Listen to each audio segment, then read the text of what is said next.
Welcome to Speaking Cinema, series movie Jibber Jabber, a movie podcast coming to you from Hollywood, planet Earth. Listen to us Jibber Jabber every single Monday. Stitcher, iTunes, SoundCloud, Twitter, Instagram, Tumblr, Facebook. Speaking Cinema. I am your host, Space Case, Mr. Jibber Jabber. With me today, as always, is my gray-skinned, big-headed alien friend, Kevin. I only communicate through tones. Well, I look forward to our conversation. Who are we? Speaking Cinema. What's it about? We talk about a movie, then we watch it, we talk about it again, having had seen it.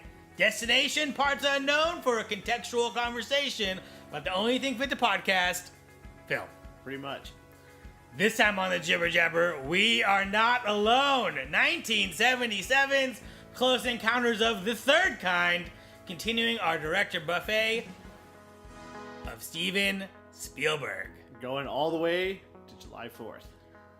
We're in the home stretch right now. We're getting to the downslope here. Will we finish with a tasty soup and salad or stale breadsticks? We'll find out. This movie, Close Encounters of the Third Kind, directed by Steven Spielberg, written by Steven Spielberg. A rare writing credit for Steven Spielberg. He does not do a lot of work on the screenplays of the films he makes. So. I have comments. I will have Actually, we should, after we watch this movie, we should keep that in mind. Yes, we will. Starring Richard Dreyfuss, who will later revisit when he collaborates with Spielberg again with Jaws. Well, Jaws is technically the first collaboration. Oh, okay, yeah. So. Reverse for us. Yes. But this is their second time around. Correct. Mm-hmm. Produced by EMI Films along with Julia Phillips and Michael Phillips. Distribution by Columbia Pictures, a.k.a. Sony.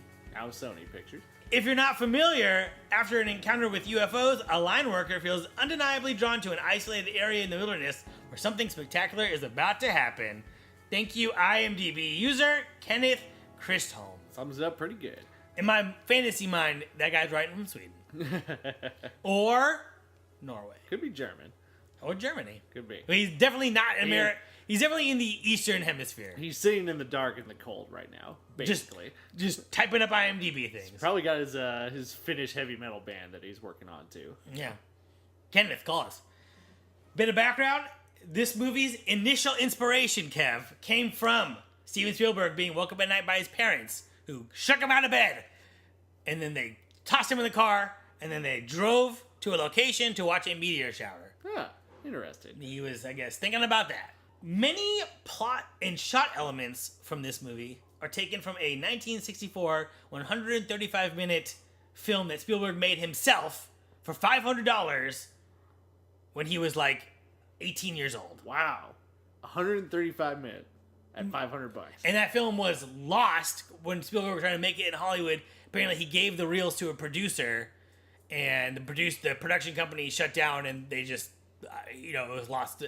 It's probably in that guy's storage unit right now somewhere, in his kid's basement, but... Yep. Yeah, just always back up your files, folks. Always. Also, always make another copy. I mean, as we are one to divulge on this podcast and, go off on our tangents, I'm not saying that this time is better than any previous time. It's all relative to what you like and what you do. However, this would never happen today. No. Right? Because you would put that fucking shit up on YouTube, or you would, you give a copy to all your friends, and, your computer crashes, their computer crashes. It doesn't matter. You always have that movie. And there's... Which is why Turbo Cop will live forever! I mean, that's until the copyright people figure out that we stole all the music and all the sound effects. And maybe the plot? Don't incriminate yourself! It doesn't matter. Anyway. But yeah. 300 people on Vimeo can't be wrong. That's true. Yeah, the difference between copying a 135-minute HD video file and creating another, film print is the matter of, hundreds, potentially thousands of dollars. Thousands of dollars versus, 20 minutes? Yep. If you have a slow computer, if you're dragging it over USB 2 style. I was gonna say, yeah, USB. Get that FireWire cable, folks. No, USB 3. Fuck FireWire. All right. I'm old. When I first moved to LA and I was working on film sets, I had this big case full of cables, and that was in 2008. Flash forward to 2016, my girlfriend's like, "You got to go through these cables for fuck's sake." I'm like, "You're right." 90% of them just total trash. Yep. FireWire 600 no purpose in this world. Gone. And the only purpose for those cables is like, do I have an old hard drive that I desperately need to get things off of?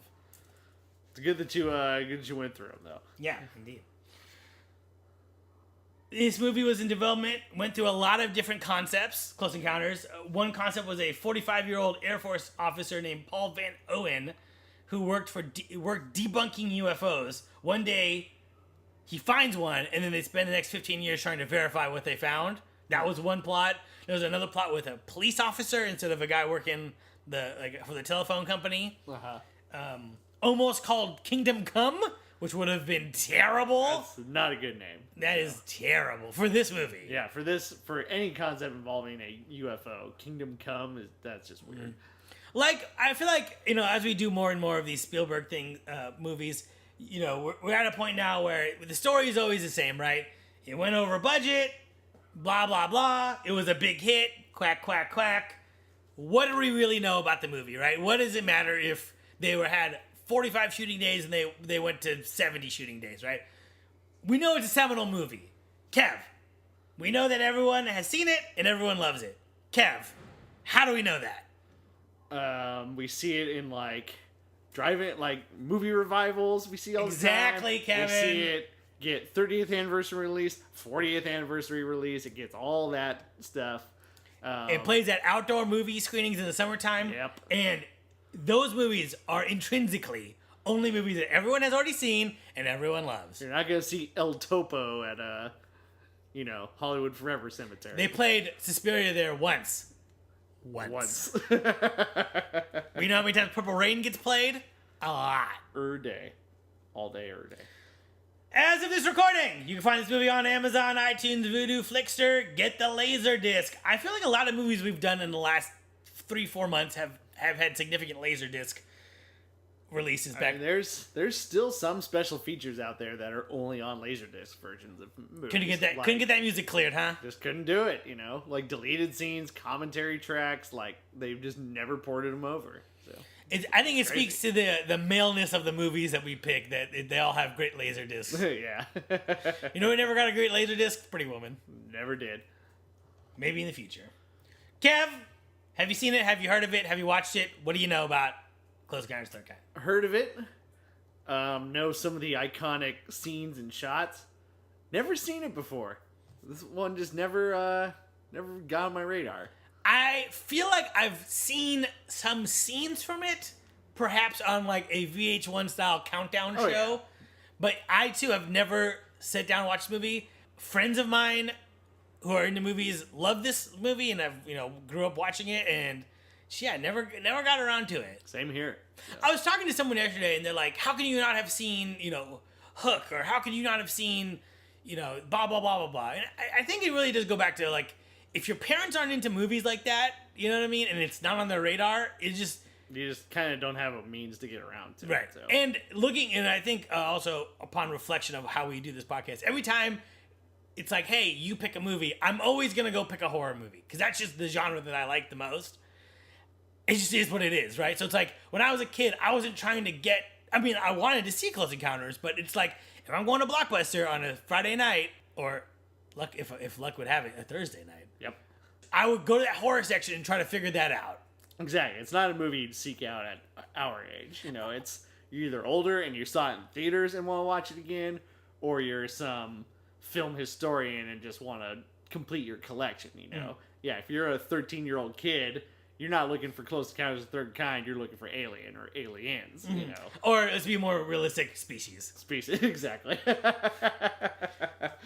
Species. They're showing the trilogy on El Rey this weekend. That's awesome. Yep, doing a little Species block. Interesting. Alien encounters. The first kind, sighting of one or more UFOs. The second kind, observation of physical evidence of extraterrestrial visitation. The third kind, contact with one or more extraterrestrials. Kev, have you ever seen a UFO? Never have. Kev, I guess, and then you've probably never had a second or third kind. Nope. Okay. Do you think that, and I should probably say that I have also never seen a UFO. Do you think that we've ever been visited by aliens?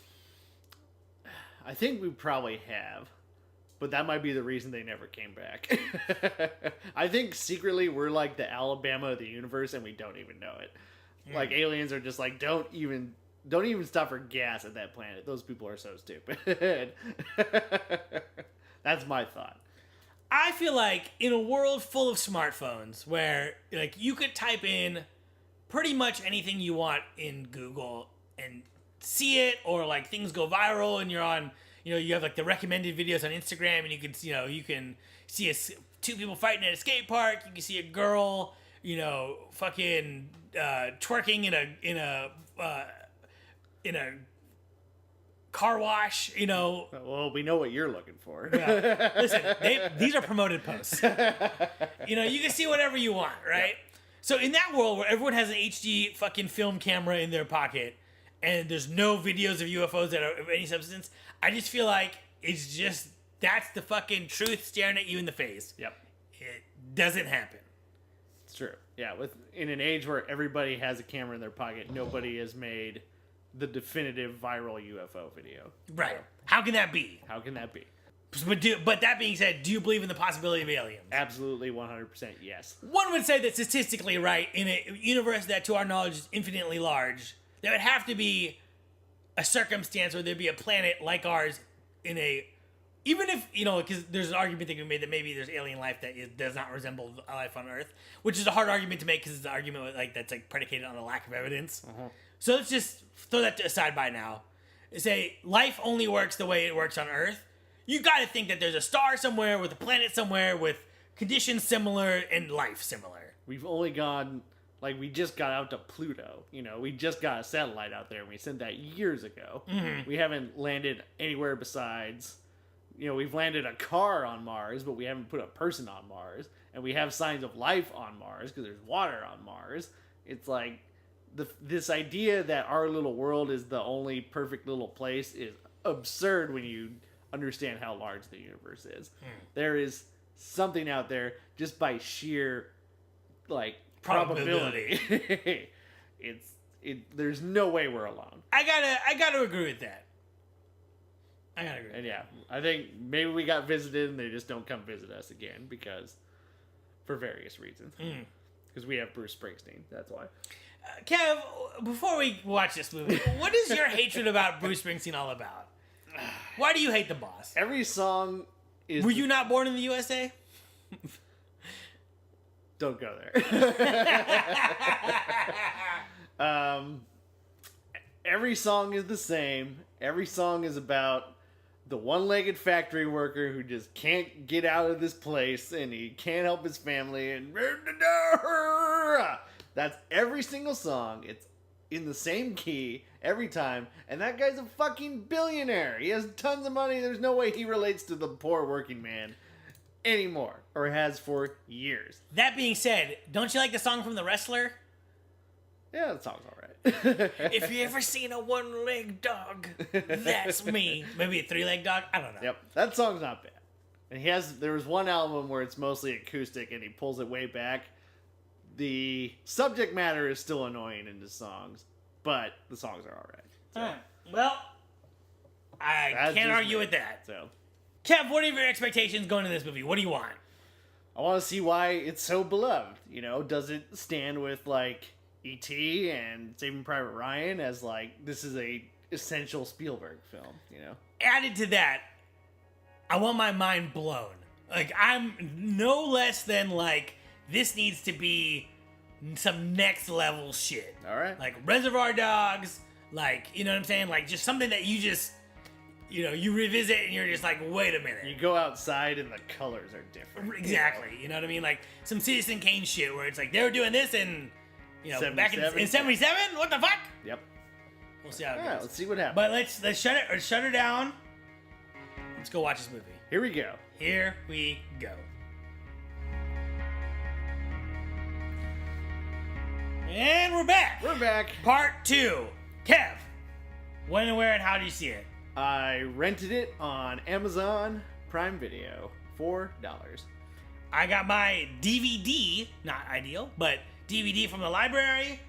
I will say, to be fair, I watched it over 2 days, and the second day I was not feeling good. My stomach hurt. My head hurt.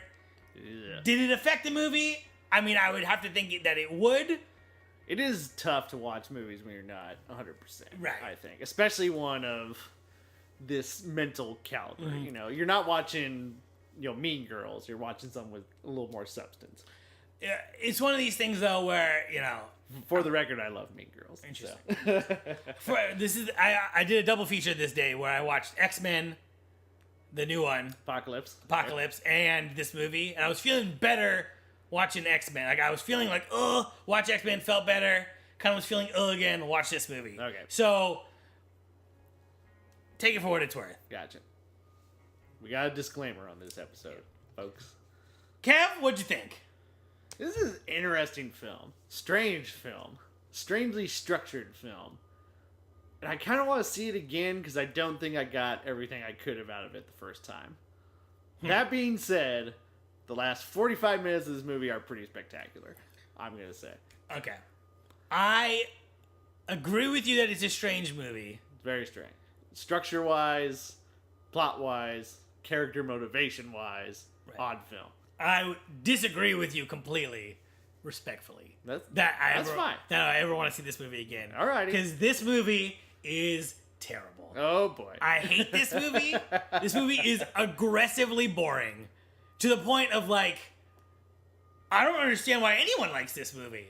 This is a crazy movie. It is. I was baffled that this is like E.T. level beloved. And not crazy like Ghost Rider crazy, where it's just like, not crazy The Room crazy, where it's like, how did this get made crazy? Yep. Crazy like, dude, something needs to happen in the next 5 minutes or I'm gonna lose my goddamn mind. And I don't know, man, there's a lot in this movie that doesn't add up. Like, the scene where he sees the aliens for the first time. And I will say, there are spectacular moments in this movie, right? Where the police are chasing the aliens and they're going on the road and they have little spaceships. So he sees the aliens fly off into the distance and become a speck. So what does he do? He goes home, grabs his kids, and goes back to that location and wonders why they're not there still. You saw them leave! They might come back, though.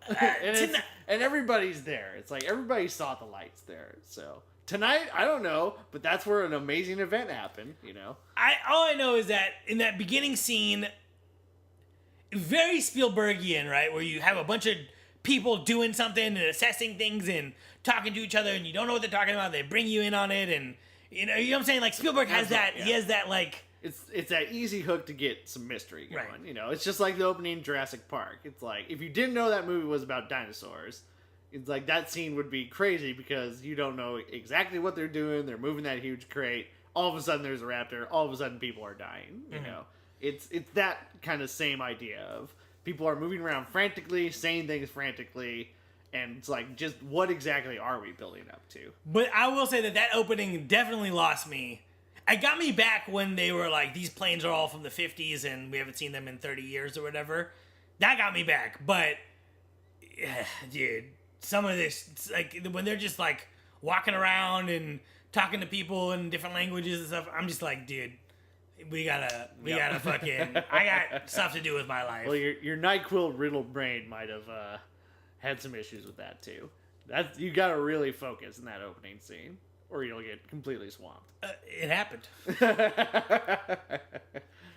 I guess I've watched enough History Channel documentaries that I knew those were World War II planes that they were looking at, so that kind of wasn't as big a... Well, I knew there were World War II planes, but it's like, it's not uncommon for a World War II plane to exist. But like we threw all these away. In the middle of the desert in pristine condition, though? Yeah, that's the boat was a bigger... I think the boat was the boat is a much more majestic looking... I think they should have kicked it off with the boat. I agree with you. Because like, I think that's a way stronger opening scene. Because planes in the desert, it's like unusual, but perhaps someone collected these things and restored them lovingly. I don't know. Yep. But a boat ain't... No one ain't... The biggest boat enthusiast isn't going to leave a boat in the desert on its side. Exactly. That doesn't belong there. Yep. I will say on the positive side of it, this is Spielberg. He's a very effects-driven director. And I feel like, when people hate on special effects, they don't talk about Spielberg. I feel like he doesn't come up. I think he's... Because he's created it. He's absolutely the best special effects director out there. He knows exactly how to use each kind of effect. Yeah, you and know? this movie's before E.T., and I think has way better special effects than E.T. does. I think so too. And they're majestic, and they hold up, man. They do. And I think you got to give some credit, too, to his cinematographer in this movie. Yes. Vilmos Zsigmond, Hungarian DP who's worked on lots of films, Deer Hunter, some Woody Allen films. I mean, he's a legend in, like, 70s Hollywood. And I think his lighting design and the way he gets the sets, moves the camera, it complements all the special effects and tells the story and is, like, pleasing to the eye. I think Vilmos deserves as much credit as Spielberg. Right. And I don't come down on this argument on this side of always favoring practical effects, you know what I mean? But if you ever wanted a thesis statement for how practical effects can be better than any other kind of effect, this is your movie, motherfucker. I mean, Jesus Christ. Like, the matte paintings, the rotoscoping, I don't know how else you would do the it. Sense of scale, yeah, like in that boat shot with the UFOs, it's like it never feels like it's just slapped on there. No, you know? And it's cool, and they really deliberately mess with you where, you know, the UFOs you initially see are like maybe the size of a very large motorcycle or a very small car. Yep. And then, so those are those first three ones that you see, and then they show the alien mothership, which is like a city. Yep. It kind of has like a skyscraper look to it, and then it flips over, and you're just like, holy shit. And there's never a moment where you're like, that's kind of fakey. Yeah, everything holds up, especially when the one lady, Barry's mom, when her house is just freaking out and everything is moving and jumping and there's lights going. It's like, that's really cool too. Yeah, it doesn't feel like everything's just on a string and people are just pulling a string. No, it feels like that cabinet is freaking out. Yeah, I don't know how they did that, but it looks incredible. Yeah, and even just stuff that's like real simple, just like, you know, back to that scene where the lights are coming through the house and they're using, and what's cool about it is later in the movie they kind of pay it off where the creatures kind of communicate in lights and sound. Yeah.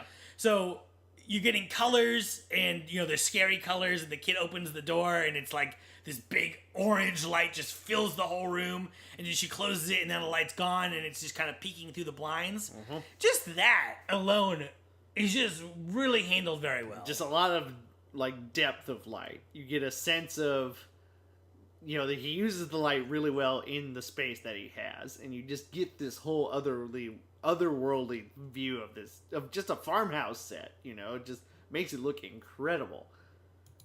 Oh, for sure. I mean, like I said, Vilmos Zsigmond, if you've ever watched any of his films, he is a master of light, and it's just really awesome to see. I really like the cinematography, Kev. It can't be understated. But I especially like it when something fucking happens. Kev, why? This is a 2-hour and 15-minute movie, and 3 things happen. Yep. Thing 1, his car, you know, when he's in his car and he has it. Yeah, the encounter. truck tips over and all that. Yeah. So. Aliens take the little kid. Aliens come. This movie could have been a TV show. It could have been 22 minutes. I'd give it an hour. Give it an hour. All right. I retract my statement. 48 minutes. No, 1 commercial break brought to you by Nabisco. This movie's fucking long, dude. And it feels, if after I was done with this movie, someone was like, that movie was 6.5 hours, I'd have been like, yeah, I believe it. Yeah, I believe it. Yeah, this movie does not cook at all. Like, pacing wise, it is very belabored, and I will give you that much in that it did feel long. And it's very weighted to the third act, because in the third act is like 60% of this movie. Right, because they're driving through the countryside, they're running up that mountain. In the second act, he chases away his family. That is also a good runner-up to the 3 things that happen. When he chases away his family, it's a very interesting scene. But there's so many scenes where, like, you know, like the one scene where he's in the shower and he's like, I think there's something wrong with me, or the scene where he gets fired, or the scene, you know, where he's just playing with his trains. It's just like, when he gets interrogated by Francois Truffaut and Bob Balaban, it's like, this scene is kind of going a little long. There's a lot of those scenes, yeah. It's just, you don't really feel it's going to a hole. And I will say that, I can't remember who said this. Maybe it's better that I don't know. But someone said, the best special effect you could do is human emotion. I mean, hardest one to pull off. Did Kubrick say that? It might have been Kubrick. I don't know who said that. I heard it quoted from the guys who directed Starry Eyes, episode 1 of Speaking Cinema. Hell yeah. Woo.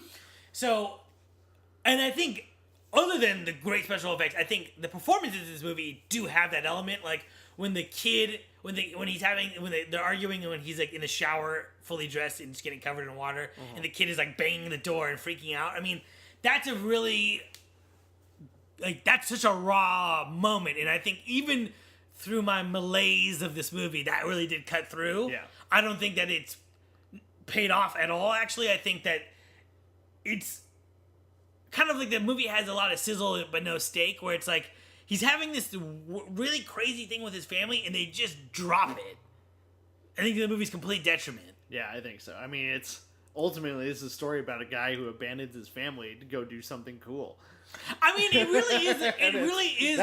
That has just not sat with me well in the week or so that I've watched this movie. I mean, film is okay, and I think the problem of it is that it's talking about that but not exploring it, right? Because as you said, episode 1, Speaking Cinema, Serious Movie Jibber Jabber. Don't recommend that episode necessarily, but you said it. Roger Ebert said, film is a machine of human empathy, right? Yes.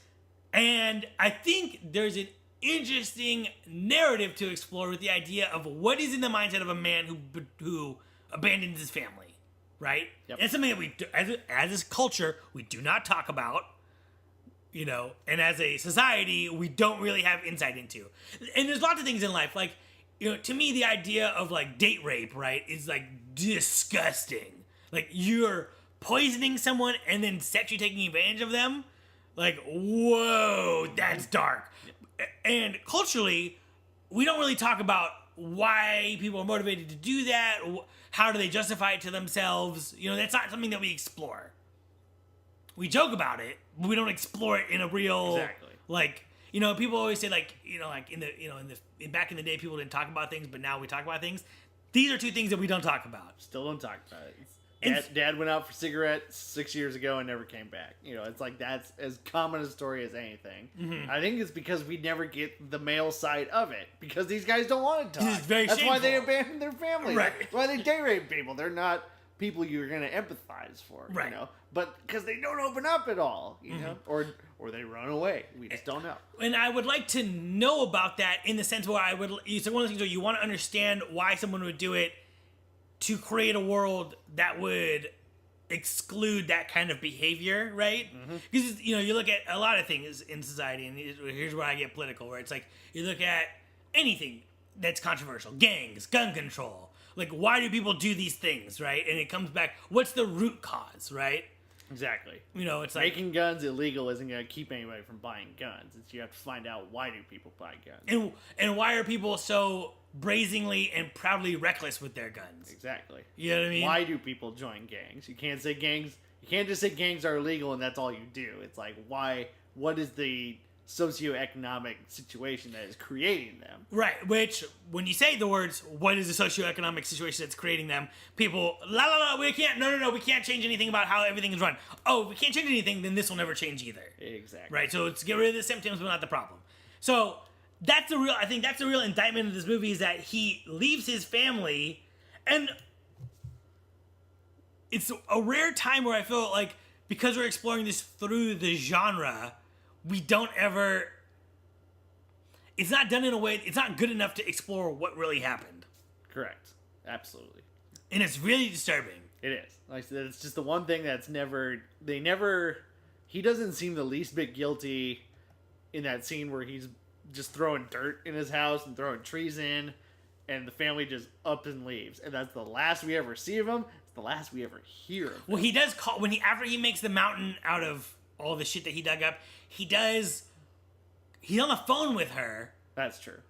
But then he's like, the sense you get from that conversation, he's like, well, when are you going to come back? Yep. Well, that's really hard. I don't know if I can commit to, doing the things that you're talking about, which I think we can assume is apologize to our neighbors, stop drinking, etc., right? Stop building mountains in our house. Right. And, I mean, you see, what's also interesting with the visual storytelling, no one ever says, my kids suck, my house suck, my job sucks. But it's implied, right? Like, when he loses his job, he doesn't care.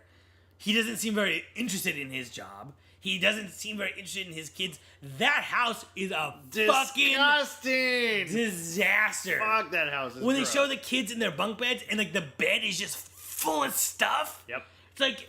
They got shit in egg crates, like the TV's next to the kitchen, and it's just that... Trains are in the living room. There is no rhyme or reason in that house at all. They are more disgusting than the Poltergeist family, and that is saying something.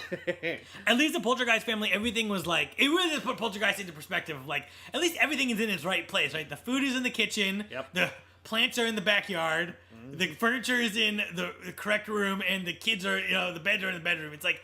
You look at this thing and it's like, why is there, like...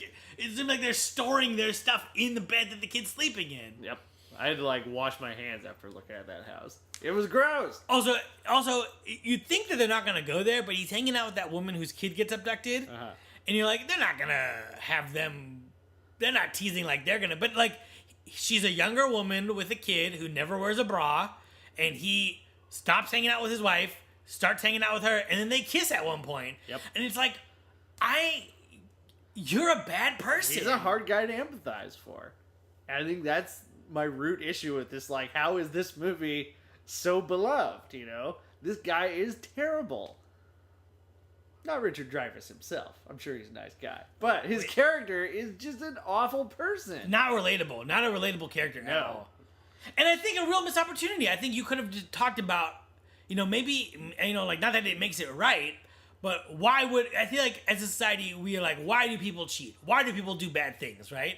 And, like, I'm not saying you need to give an answer that justifies it. You just I would like an answer that just explains it. Yep. This is something. But yeah, this gives you nothing. Now, to Spielberg's credit, he did say he made this movie before he had children, and said if he made it now, he would never have abandoned his family. Yeah. So there's he's at least acknowledging, like, that's pretty fucked up, but it is fucked up. Mm-hmm. It's still a part of his movie. Right. So, and I mean, very odd.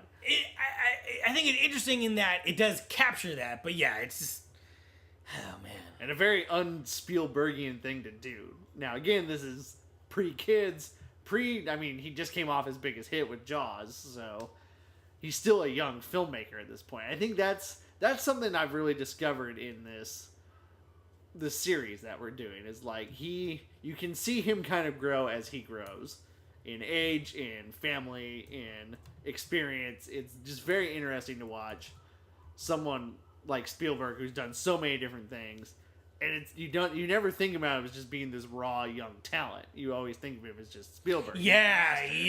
And so, like, this movie is unpolished stone. This is a movie made by someone who is very raw, just coming off his first huge hit, and is just... he hasn't established himself yet. Right. And it's weird to think of it that way, but that's... Yeah. No, totally. This movie is like ore to the galvanized steel that is fucking Jurassic Park. Exactly. Yeah. I'm with you with that, yeah. And the thing is, like, as young men, I don't think that we are particularly moved by sappy children-y bullshit. But reality is reality, you know what I mean? It's just very strange. Does anything... I mean, we're kind of talking about it already, but does anything else really not work for you in this movie? Like I said, I feel like the investigation doesn't pay off anywhere. Like, all the time they devote to the mystery, and then it kind of just, here are the pilots. They're back now. Okay. It's weird. It's kind of cool. It's like, and they haven't aged a day. That's like an interesting concept, But then that's the end of the movie. It doesn't get explored at all, Exactly. That almost seems like it should be a midway point where, like, one or two of these guys comes back, and then we can talk to them and learn more about it. That's like a good midpoint, start of the third act structure thing that you do. Mm-hmm. And you just kind of get that at the end, and then that's it. I agree with that completely, and I think it speaks to the idea that this movie is all sizzle and no steak, because the aliens return, the missing, no explanation given, no explanation asked for, right? You'd think perhaps a human being with empathy would be like, why did you do this to these people? We thought they were dead. That hurt them. Don't you have a concept of missing where you're from? Mm-hmm. Okay. no communication with the alien other than we're just gonna play music randomly back and forth. We don't understand what that means. But I think that's a really interesting theme, though, is that that's a universal means of communication, is music. We all have different words for different things, but we all recognize, like, anybody can mimic that. Play it, Kev. I like it. And then there's, like, the hand signal thing he does, too, that Francois Truffaut's character does. And I think that's an interesting theme that doesn't get fully developed in it, but is really good in that third act, is that a means of universal communication with people who, for all we know, are light years away from us. Well, they must be, because we can see, like a couple light years around us, right? Yeah. And so they must be beyond that distance, because we can't even see them. Mm-hmm. But that being said, I mean, Mars is right next door, and we just found out there's water there. So, I mean, what the fuck do we really know? Yeah, we don't know much. But they're communicating. I guess what they're communicating, though, is a simple message, which is we are intelligent. We are capable of learning. Mm-hmm. And then the red jumpsuit people, go with the aliens. And visually, we've been building this the whole movie. We see them arrive, and they're counting them, and they put them on the bus, and they're driving up to the mountain and all that stuff. So visually it makes sense, but emotionally I feel like that's hollow, and it makes no sense. And I know these people just might be abandoning their families too, I bet they are. They're just leaving them behind. Grandma, you gonna come back graduation? Fuck no, kid. I want to live forever. I'm going to the fucking cool alien building. And I know, Kev. Kev, I know that if I like this movie, I would not care about this. If I like this movie, I would scratch that and I would say it builds to the mystery. But I don't like this movie, so I just hate it. I mean, I'm not going to fight you on it either. I agree. The thing, we revel in what we don't know. We revel in the inconsistencies. That's what makes the movie great. And this movie, all the inconsistencies are making this movie dog shit. It's just, it holds back what could be something really cool because visually, sonically, and certain things they do in it are just so good in this film. Like I said at the head of this thing, that third act, just from a pure, like, production standpoint, is incredible. It is. Editing, visually, sonically. It is just really fucking good. And it has a very emotional impact exactly where you need it. You get, like, the visual soundboard of the music. I think that's a really cool... That's a cool image. Because, I will say that scene is way too long. Well, I mean... So yeah, you could just have a scene of them playing music and then it happens, but it just adds that extra punch with the visual board on it. And then to actually see the aliens respond to it is a very cathartic moment. And it's interesting we don't really think about this in a historical context because we weren't around in 1977, but this was one of the first movies that showed aliens as a peaceful force. And I do like that. Because so many films at that time were War of the Worlds and it's aliens were here to kill us and take over the planet, from everything I've read, it's like this was one of the first movies that like these aliens are just showing up and all they want to do is communicate with us and take our World War II pilots. But they give it back. They give it back. I do agree with you, and I sometimes I do struggle with the intrinsic conservatism of conflict when it comes to genre movies, where the foreigners are bad guys, the sexually liberated are the victims. You know what I'm saying? Like, I don't... Sometimes that's, like, hard for me to, like, wrap my head around. Like, science is the enemy. It's like, science is not the enemy. I mean, that's a hallmark of some of your basic genre is that something is good and something is bad. Right. There aren't many shades of gray. Now, the best ones do have the shades of gray, but your average thing is, this is good, this is bad. Because you have something like The Thing, right? And it's like, the outsider is bad. But then they twist it where the outsider is also the insider because the outsider can become the insider. Yep. So, but only science can lead us to salvation. Exactly. Which is an interesting idea. You know what I mean? Absolutely. And I mean that's a movie that explores shades of gray in that. So we're gonna turn this podcast off and go watch The Thing. I will say this is a very well made movie, technically and mechanically. And just like the little details, you can see how this guy's gonna become a really good filmmaker. Like when they all painted the mountain, so they only know it from the angle they know it. Yep. And he has a 360 comprehension of it because he sculpted it. Yep. And they're like, how do you know that? And he's like, well, I sculpted it. I just know. And like, well, I painted it, so I only know the west side. And it's like that moment where they're kind of like, huh, isn't that weird? And it's just like, that's, yeah, I feel like if you and me tried to make a movie, that would be so ham-fisted that it would just taste like pork. Yep. And for him, it just tastes like, delicious, it's a delicious... The best center cut pork loin you've ever had. Exactly. Whereas we would have salty ham. Exactly. Overly salty ham. Mm-hmm. with the fake grill marks painted on from the factory. So it's just a weird. It's a mixed bag. I think when I say weird, it's structurally very strange. It does not have your 3-act like normal rise and fall in conflict. It is just like peaks and valleys back to back to back to back. There's these big high points and then like a big lull and then like high point, low point, high point, low point. It's just, it doesn't have that natural build of your average film, and maybe it's just because Spielberg as screenwriter just doesn't know how to do that in the written form, and as we said at the top of this podcast, this is one of his only writing credits he's ever had, and I think probably his only out and out written by Steven Spielberg. Because he usually just directs other people's screenplays. It's true. It's all he's done in recent years. And if this is any indication, I mean, I think he has probably better writing chops now. And from what I understand, he kind of has input on movies. Sure he does. Oh, especially because he produces there's no them. way, yeah. He's a producer. There's no way he's not giving story input. But sitting down, conceiving, and writing out a story is different than getting a story in front of you and going, well, let's tweak this, let's tweak that. Right. Let's do that. Writing is its own work, which is something that bothers me when someone says, I want to be a writer, but they're like, I have ideas, but I don't want to be the one who writes it. It's like no.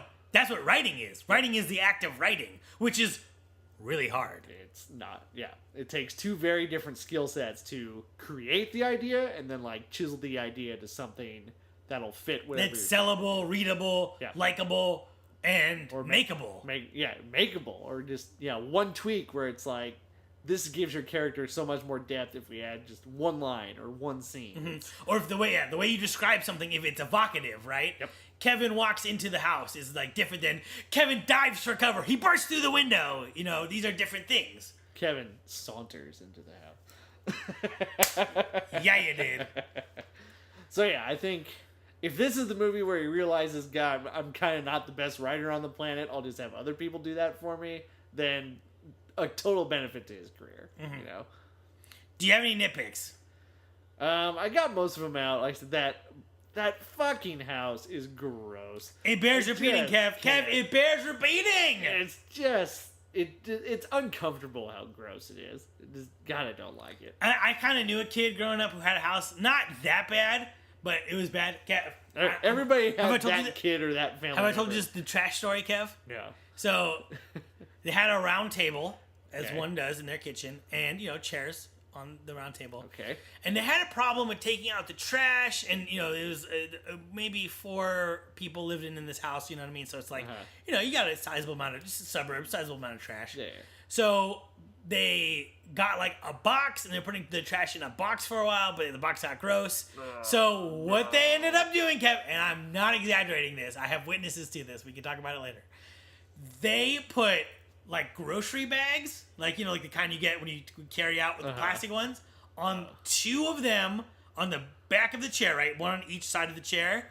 So literally, when you're sitting at the table, you are surrounded by garbage. God. And I remember me and my friends went over there, and it was just like the family, through their own neuroses, had figured that this was the best way to do it, and me and my friends were just like, we gotta stop hanging out here immediately. Fuck. Excuse me while I go take a shower right now. That is gross. Take out your trash. Admittedly, it didn't last very long, but that was a bad 2 months. Oh my god, that is awful. Yeah, man. Fuck. Yeah. It's embarrassing. I mean, that's why I'm not saying any names or anything, but oh man.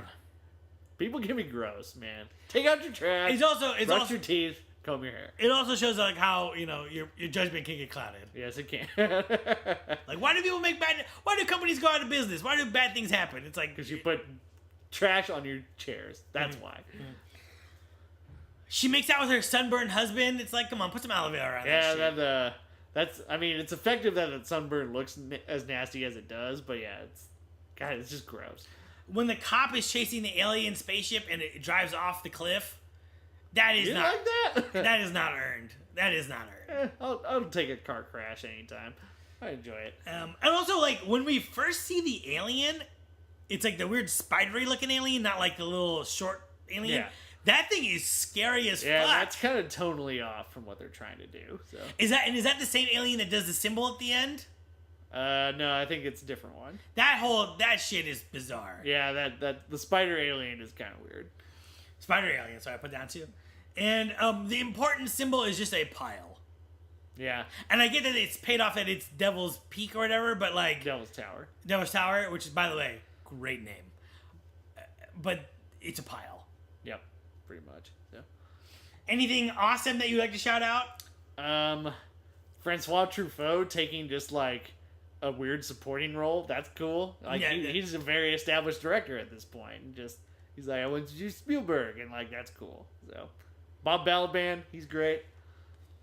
He's a staple in Christopher Guest films and was in a couple Wes Anderson movies recently. So he's the translator / cartographer.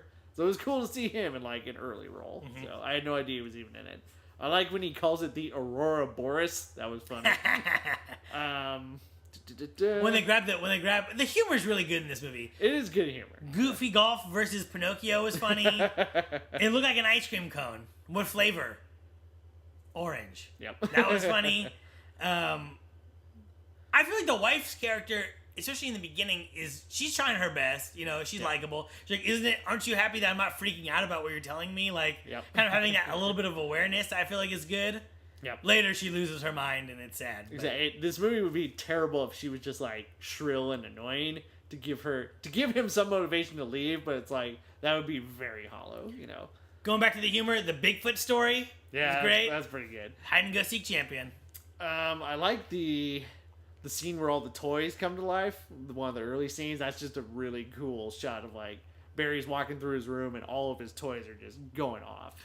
And to that end, it speaks to like the horror of what's going on here. And I think this is not a horror movie, obviously, but there's horror elements to it when the bolts are twisting out of the AC vent floor thing. Like, that's a horrific visual when all of the stuff's moving around and like his car's freaking out on him and he's like, what's happening? And then all of the things get tossed around, like that's like horror imagery used very well. And it's horror born out of the mystery of we just don't know who these people, what is even happening right now.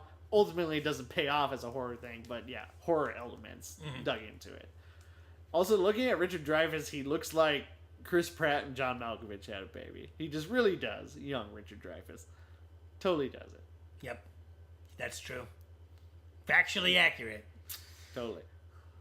In general with movies, Kev, as we head towards the grand finale here, is there a difference? And if so, what is the difference between a slow burn and something just being fucking boring and something having nothing to say? I think what I don't like is when someone calls a movie slow, that's immediately thought of as a negative connotation. Mm-hmm.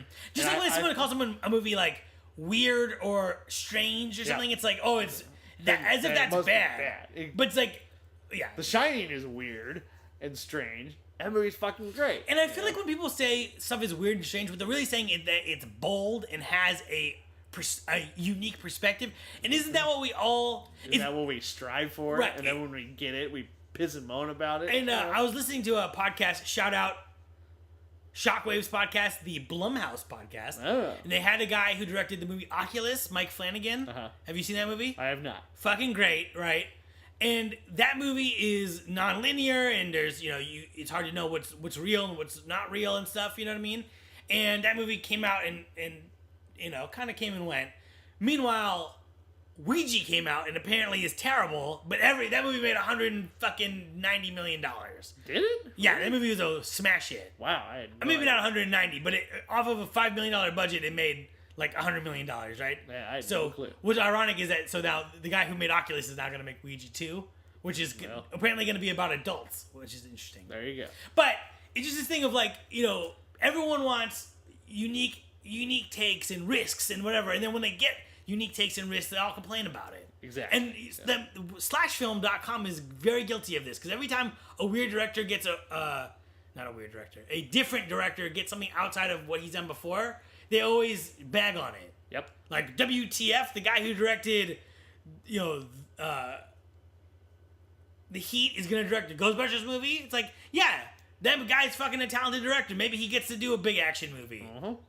With comedy and horror. Spielberg bounces around genres every single movie, He can tackle anything he wants. Mm-hmm. You can't just pigeonhole these guys. I think a lot of bloggers are victim to that. A lot of the media in general, it's always pining for, somebody do something different, and then somebody gives you the biggest, boldest, most different thing, and they're like, but it's not the same. And it's that weird parallel that I've always railed against in my criticism of film and look into it and the culture, and it's so annoying. You gotta embrace it when somebody does something really bold and different and strange. And I think, going back to what we're talking about, that's what makes a slow burn is that while maybe you don't know what's going on, maybe it's kind of a quieter, slower pace, what's happening is interesting, and what's built up to in a way that is intrinsically good writing and good filmmaking, right? Where at the end, you look back and you say, there's no other way it could have been. Exactly. You know what I mean? I'm currently watching this film. It's called Le Cercle Rouge. It's a classic French Kev, heist movie. can you turn that off? We're fucking making a podcast right now. No, this part's good. Anyways, this movie, I've wanted to sit down and watch the whole thing, but I gotta lie, certain things happen. Because it's like 2.5 hours long. But it's definitely a slow burn. But this movie is just, it's cool as hell in the way it does it. Like, just very, I don't want to get too far into it because I can talk about it all day. But it's just, builds this whole different vibe of like how a crime movie can work. And it's just really interesting. And yeah, if it came out these days, it would probably have like a 40% on Rotten Tomatoes. People say, oh, it's slow and it's boring. It's really cool so far. So that's just a recent example of one that slow is not a immediate misnomer. Boring is. I think the worst thing any movie can be is boring. I think it's because if it's not engaging you in any way, because it can be slow and engaging.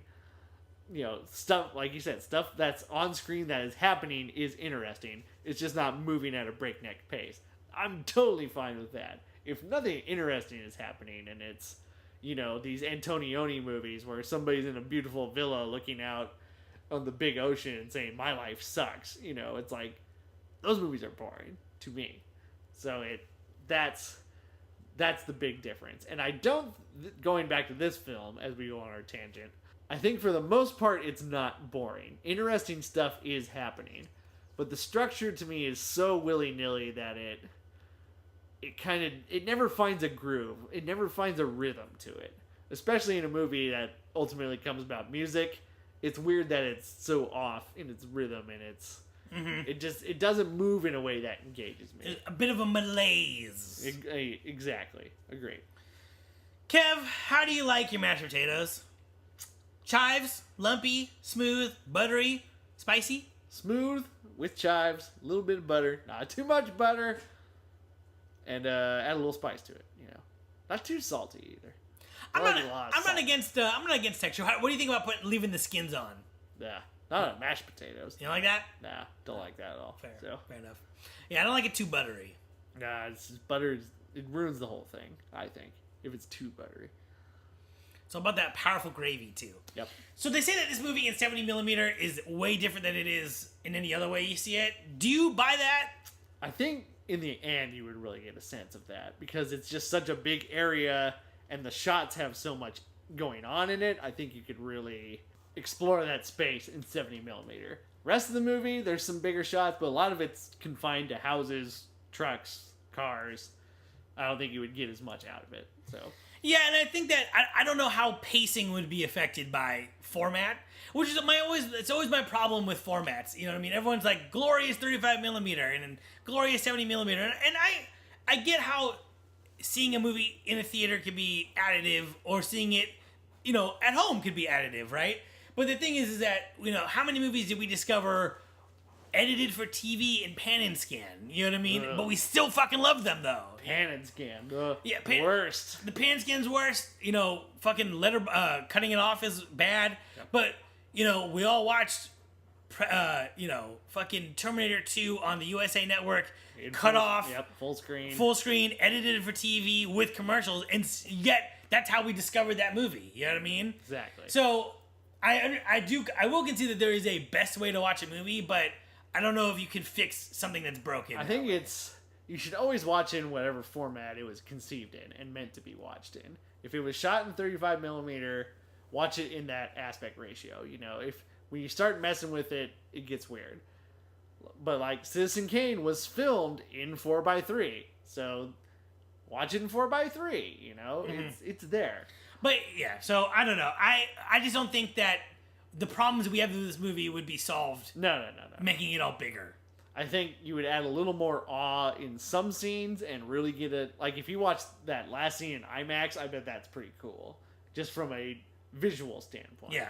But yeah, it's not going to solve any narrative issues. It's not going to make Richard Dreyfuss stay with his family. He's still going to abandon that family. So in the end, do you like this movie and does it work? I don't want to say I liked it. I thought it was really interesting and does some really cool stuff. And I think proves that Spielberg wasn't just kind of this one-trick pony of he can do more than just Jaws, Duel, The Sugarland Express. Like, he does have artistic ambition, and he does have some strong talent. Does it all come together in this movie? I don't think so. But you can see the real raw talent there. And it's weird to think of Spielberg as a raw talent, but he was at one point. Right. I don't connect this movie at all. I don't like this movie. I don't think it works. I'm shocked that it's a seminal movie. That's what's shocked me the most, too. Is like, how is this one so beloved? Because it is viciously strange. And what I'm learning here about Spielberg is that he is best when he speeds it up. Like, this movie is long, it feels its length, and it doesn't earn its length. You know what I mean? And I don't know, he needs to tighten it down and button it up. How do you think this movie is ranked in Spielberg's filmography? It's forgettable, essential? I think essential for all the reasons I just said. Of it shows that he is capable of doing really big, bold things. He does them better in his later years, but this really kind of puts him on the radar as this is a guy worth watching. Forgettable movie. I think you can make the argument the movie is forgettable. As part of his overall work, I think it's essential because it shows you what you just said. It's where he begins when he's raw talent that's not refined. Yep. And I think if you're studying some guy, that's important to see. For sure. You gotta see. This is John Carpenter's Dark Star, right? Exactly. The first thing he did. Is it good? No. But it shows you what is going to come. Exactly. That's it for this episode. Thanks for listening to our conversation. Come back and join us next episode. Follow us on Twitter at Speaking Cinema. We are on your favorite podcast channels. This episode written by Mr. Jibber Jabber, a.k.a. me. Music by Jeff Russell. Kev is your host. I am your host. We are your hosts. You are the audience. We won't abandon you. See you next time. In the meantime, we're just going to go hang out with some aliens. But we'll be back. Listen, me and the aliens are gonna go out for some cigarettes and some milk. Yep. We'll totally be back. We'll come back. And we'll clean up our mud pile. And we'll be back next time. See you next time, folks. Mud pile.